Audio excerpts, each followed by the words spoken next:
అసలు మెర్మైడ్స్ అనేవి ఉన్నాయా? మెర్మైడ్స్ అంటే సముద్రంలో తిరిగే జలకన్యలన్నమాట. మనం చాలా స్టోరీల్లో విన్నాం, చాలా మూవీస్లో కూడా చూసాం. అసలు ఇవి ఉన్నాయా లేవా అనేది ఈ వీడియోలో అయితే పూర్తిగా తెలుసుకుందాం. అసలు మెర్మైడ్స్ అనేవి ఉన్నాయా?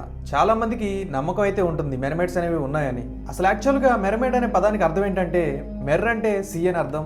ఇంకా మెర్మైడ్స్ లో మేల్స్ ఉంటాయి కదా, వాటిని మెర్మైడ్ అని పిలవకూడదు, మెర్ మ్యాన్ అని పిలవాలి. లేడీస్ ని మాత్రమే మెర్మైడ్ అని పిలవాల్సి ఉంటుంది. ఈ మిథికల్ క్రియేచర్ మనకు ఎలా చెప్పబడుతుందంటే, ఆఫ్ ఉమెన్ ఆఫ్ ఫిష్, లేదంటే ఆఫ్ మెన్ ఆఫ్ ఫిష్ ఇలా చెప్పబడుతుంది.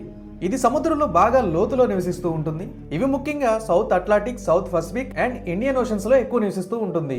అయితే చాలా వరకు మెర్మైడ్స్ అనేవి ఎంతో అందంగా ఉన్నట్టు, అద్భుతమైన జుట్టుని కలిగి ఉన్నట్టు చాలా చోట్ల చెప్పబడింది. కాకపోతే కొన్ని కల్చర్స్ లో ఏంటంటే ఈ మెర్మైడ్స్ ని మాన్స్టర్స్ గాను, అగ్లీ గాను చూపించడం జరిగింది. ఆ మెర్మైడ్స్ అనేవి మనకు ఎక్కడ కనిపించినప్పటికీ కూడా అక్కడ ఉన్న డీటెయిల్స్ ఏంటంటే, ఆ మెర్మైడ్స్ ని తమను తాము అందంగా చూసుకొని మురిసిపోతున్నట్టు, లేదంటే పాటలు పాడుతున్నట్టు, లేదంటే మగవాళ్ళని అట్రాక్ట్ చేయడానికి ట్రై చేస్తున్నట్టు ఇలాగే కనిపిస్తూ ఉంటుంది. కాకపోతే మగవాళ్ళ విషయంలో అంటే మెర్మ్యాన్ విషయంలో మాత్రం అలా కాదనమాట. మనం మెర్మ్యాన్ గురించి ఎక్కడ చదివినప్పటికీ వాళ్ళకి మనుషులంటే ఏమాత్రం ఇంట్రెస్ట్ లేనట్టు, వాళ్ళు చాలా క్రూరంగా, చాలా దరిద్రంగా ఉన్నట్టుగా మనకు చెప్పబడుతూ వచ్చింది.